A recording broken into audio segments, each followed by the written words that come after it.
आम्ही ज्यावेळेस घोषणा केली की आमच्या बहिणींना ओवाळणी द्यायची आहे, तुमच्या सावत्र भावांच्या पोटामध्ये खूप दुखायला लागलं आणि सावत्र भावांनी खूप प्रयत्न केला योजना होऊ नये म्हणून। मग पहिल्यांदा कोर्टात गेले, कोर्टाने त्यांना नाकारल्यानंतर काय केलं माहितीये, जाणीवपूर्वक फॉर्म भरून घेतले आणि त्याच्यावर पुरुषांचे फोटो लावले, जेणेकरून महिलांना नंतर सांगता येईल तुमचे फॉर्म तर आम्ही सरकारला दिले होते पण सरकारने ते फॉर्म स्वीकारले नाही।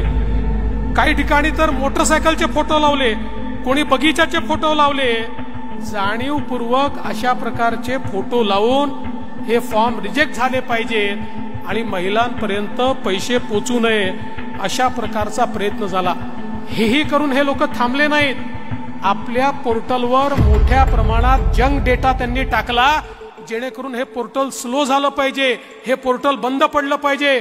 मध्ये 4-5 दिवस ते पोर्टल बंद होतं, मग याच लोकांनी हाहाकार सुरू केला, पोर्टल बंद, पोर्टल बंद, पोर्टल बंद। अरे काळजी करू नका, पोर्टल बंद पडलं, आम्ही ऑफलाईन फॉर्म स्वीकारले, ते पुन्हा पोर्टलवर आणले आणि त्या ठिकाणी आमच्या बहिणींना पैसे आमचा देण्याचा जो निर्धार आहे तो आम्ही पूर्ण केला।